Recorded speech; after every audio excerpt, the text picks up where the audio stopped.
어느 날부턴가 뭔가 무릎에 이렇게 아주 신경 쓰이는 통증이 시작됐어요. 이게 계단을 내려갈 때 뭔가 뜨끔, 양반다리하고 앉을 때 뭔가 뜨끔. 이거 뭔가 좀 불편한데? 이거 나 좀 아픈데? 이런 생각을 하고 있는데 어느 날 제가 이렇게 무릎을 좀 만져보니까 어머, 말랑말랑 움푹움푹 들어가는 거예요. 그래서 제가 너무 놀라가지고 우리 남편 이렇게 무릎을 딱 만져봤거든요. 어머, 근데 남편은 안 들어가. 얘는 딱딱해. 그래가지고 제가 어머, 나 큰일 났나 봐. 그리고 병원을 갔는데 어머, 연골연화증이란 진단을 받았지 뭐예요. 이거는 무릎이 뭔가 말랑말랑해진다는 그런 병이라고 하는데 처방받은 약 잘 먹고 이렇게 치료하면 금방 나을 수 있을까요? 일상생활이 불가능할 정도로 아프진 않지만 또 계속 불편하고 또 신경 쓰이는 그런 통증이 있다면 바로 이 연골연화증일 가능성이 높습니다. 그럼 이제 연골연화증 어떤 질환이죠? 네, 우선 전형적인 양상을 말씀을 드리면 이해하기 쉽게 보통 20대에서 30대 그리고 비교적 약간 마르신 젊은 여자 환자에게서 흔한데요. 평지를 걸을 때는 별로 이상이 없어요.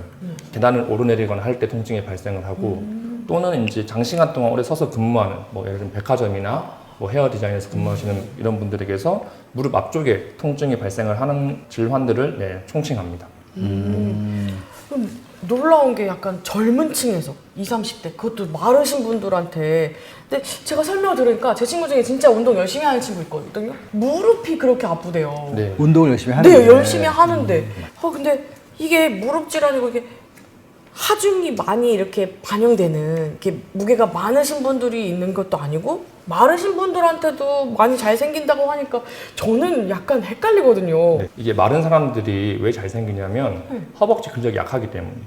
그러니까 무릎이 마른 여자에서 많은 이유가 허벅지 근력이 약하기 때문에 생기는 거거든요. 네, 연골연화증이라는 용어는 사실 좀 오래된 용어이고요. 연화라는 것은 어떤 물리적으로 어떤 물체가 약해지는 걸 말을 하거든요.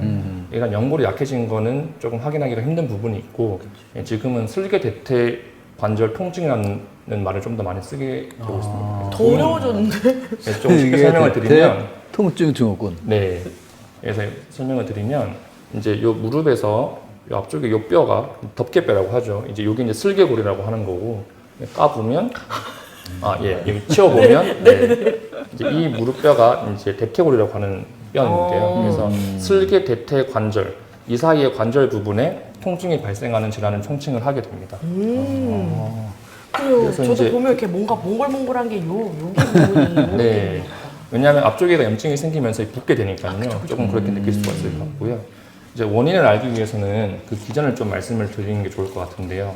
예를 들어서 일상적인 정도의 스트레스가 우리 몸에 가해지면 우리 몸의 구조물은 그러한 것들에 대해서는 통증을 느끼지 않거든요. 통증에 대한 자원력이 있기 때문에.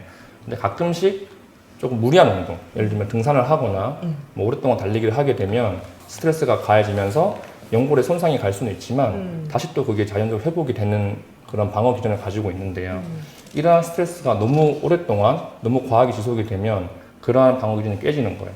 그래서 데미지가 쌓이게 되면 연골이 손상이 되고 연골이 손상이 되면 조금씩 염증 물질을 일으키면서 이제 안 좋은 쪽으로 이제 흘러가게 되는데요.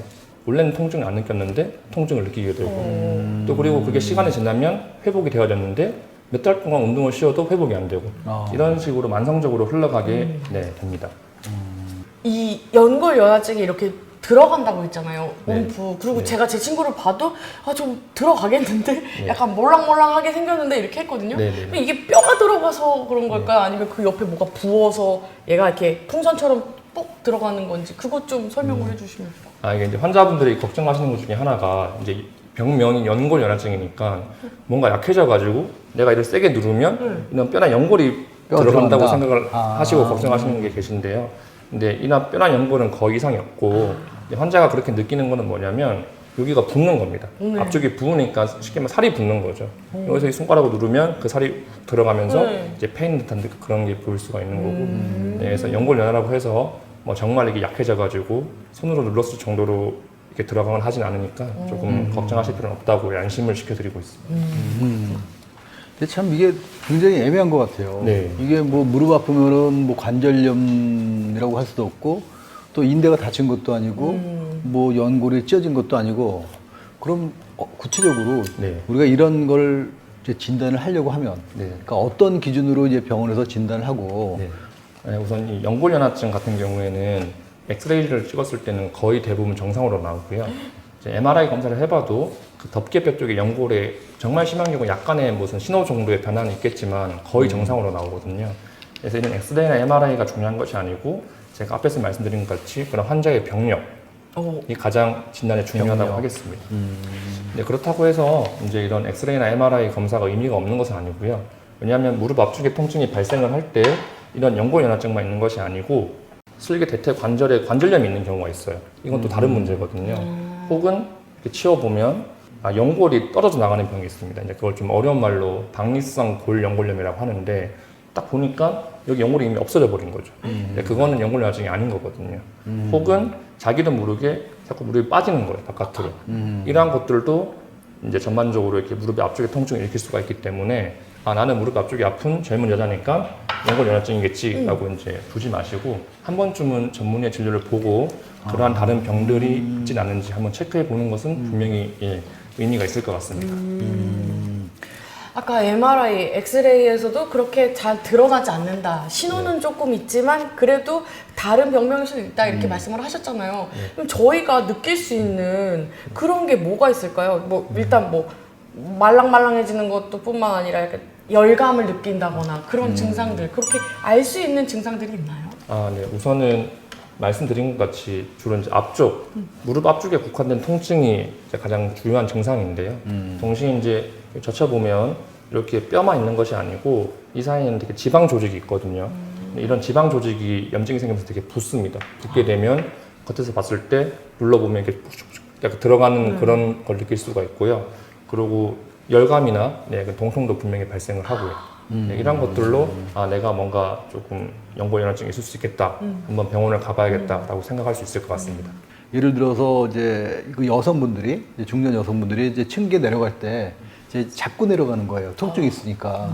아니면은 이제 쪼그려 앉으면은 계속 무릎 통증 생기고 또 그리고 이제 무릎 누워서 무릎을 이렇게 한번 돌려봐요. 이 슬개구를. 이제 그러면 거기서 통증을 느끼면 우리가 뭐 연골연화증이다. 이제 그런 식으로 진단한다고 배웠거든요. 근데 요즘은 좀 진단 기준이 좀 바뀌었나 봐요. 이게 이제 그 무릎을 비벼보는 그런 거를 이제 파텔라 그라인딩, 무릎을 이제 이렇게 비벼보는 테스트를 하는 건데 이제 관절염이 있으면 당연히 거기가 아프게 되는 것이고 대부분 외래에서 오는 젊은 환자들 같은 경우에는 연골에 그렇게 크게 손상이 없기 때문에 그 정도 비벼봐도 크게 아프지 않은 경우가 많거든요. 우리 조금 더 알 수 있는 거는 비볐을 때는 크게 이상이 없지만 아까 이렇게 치웠을 때 이런 연골 말고 그 앞에 지방 조직이 있다고 제가 말씀드리지 않았습니까? 지방 조직이 이제 부으면서 아픈 건데 그래서 여기를 지방을 이렇게 살짝 눌러보면 거기가 아픈 경우가 많아요. 그게 이제 의학용어로는 팻 패드 사인이라고 하는데요. 지방의 패드를 눌렀을 때 염증에서 아픈 경우는 조금 더 이제 의심을 할 수 있을 것 같습니다. 근데 또 무릎 하시는 분들 말로는 예. 이렇게 연골연화증의 별명이 있대요. 네. 무릎 감기? 네. 무릎 감기. 이게 초기에 잘 치료하면 뭐 이제 잘 뭐 좋아질 수 있다는 이제 그런 얘기인데, 네. 그러면 이제 병원에서 어떤 방법으로 이제 치료를 하는지 네. 그것도 좀 부탁드릴게요. 네. 우선 급성기에는 통증을 감소시키고 다시 일상생활로 복귀를 할 수 있도록 조금 활동은 줄이고요. 이제 소염 진통제, 이제 결국엔 약이죠. 약물 치료. 그리고 조금 더 심할 경우에 주사 치료 혹은 물리 치료 같은 것을 병행하면서 빨리 이제 염증을 가라앉히고 연골이 회복할 수 있는 시간을 가지는 게 좋고요. 이거는 급성기의 치료인 거고 이제 근본적 치료를 하기 위해서는 아까 이제 연골연화증의 원인으로 말씀드린 게 반복적인 데미지로 연골의 이제 통증에 대한 저항력이나 그런 구조물의 회복력이 감소하는 것 때문에 발생한다고 제가 말씀드렸었는데요. 대퇴사두근, 그러니까 허벅지 근력을 키우게 되면 이런 슬개 대퇴 관절이 안정화가 되면서 다시 이런 회복력이나 이제 저항력이 증가한다는 것은 아주 잘 알려지는 그런 연구 결과인 거거든요. 쉽게 설명하면 허벅지 근력 운동을 키우는 것이 가장 근본적인 치료이고 최근의 연구에서는 단순히 허벅지 근력 말고 고관절, 코어 운동까지 같이 해주는 것이 단순한 이런 허벅지 근력을 키우는 것보다 더 효과가 좋더라라고 하기 때문에 근력 운동들을 시행을 하는 것이 가장 근본적인 치료가 되겠습니다.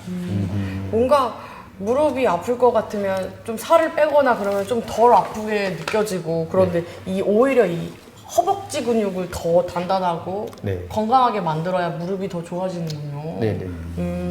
근데 이제 우리가 일상생활에서 뭔가 뻐근하거나 아니면 좀 아프다 싶으면 저희가 뭐 이제 뭐 아까 파스 좀 갖고 오라고 이런 식으로 항상 서랍에 파스들이 있고 그다음에 또 아니면은 뭐 뜨거운 물에 지져라 뭐 이렇게도 해서 뭔가 임시방편 저희만의 할 수 있는 방법이라는 게 있잖아요. 네. 근데 이 연골연화증에도 이런 방법이 효과가 좀 있나요? 파스나 아니면 뜨거운 물에 지지거나 이런 거. 네, 저는 이런 것이 되게 효과가 있다고 네, 생각을 하는데요. 우선 아까 말씀해주신 것처럼 무릎 감기라는 말씀해주셨잖아요.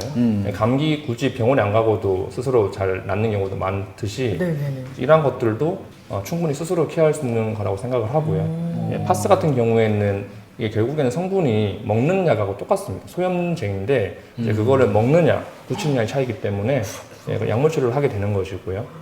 이런 반신욕 같은 경우에도 이제 병원에서 하는 그런 물리치료, 온열치료랑 똑같은 거거든요.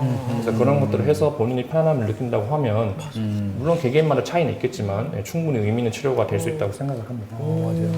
근데 감기 같은 거는 예. 이제 뭐 저절로 날 수도 있지만 뭐 심해지면 이제 독감되거나 뭐 네. 폐렴 생기거나 그렇잖아요. 네. 이제 무릎 이 연골연화증 같은 경우는 네. 만약 더 심해지면 네. 어떻게 되죠? 우선은 이게 더 둔다고 해서 더 심각한 질환으로 가는 경우는 좀 드문 편이고 병을 더 키우거나 하지 않는 경우도 많지만 이게 삶의 질이 너무 떨어지거든요. 계속 삶의 아픈 질. 거예요. 뭔가 거슬려. 네. 일을 해야 되는데 계속 아프고 운동을 계속 하고 싶은데 못 하게 되고 몇 달 병원에서 몇 달 쉬라고 하는데 쉬어도 계속 아파서 운동을 못 하고 이런 것들이 그런 힘들기 이제 때문에 우울증에 빠지는 분들 많아요. 네. 이렇게. 그래서 조금 적극적인 치료를 하는 것을 권하고 있고 또 앞에서 말씀드린 것처럼 가장 중요한 부분은 이게 단순한 연골연화증이 아니고 관절염이나 뭐 박리성 골연골염, 슬개골 탈구 같은 경우에는 진단을 놓치게 될 경우에 나중에 수술되기 커지게 되고 결과도 안 좋아지게 되거든요. 있겠네요. 예, 그런 면에서도 한 번쯤 진단을 받고 그다음 전문의하고 상의를 해가지고 조금 그런 병의 경과를 잘 끌고 나가는 것이 중요할 거라고 생각하고 있습니다. 통증이 있고 평소와 좀 다르게 이상이 있다면 꼭 병원을 찾아서 이제 진단을 받으시고요. 꼭 삶의 질을 높이시기 바랍니다. 자, 구독과 좋아요 꾹꾹꾹 해주시고 다음 시간에도 유익한 정보 들고 찾아오겠습니다. 감사합니다.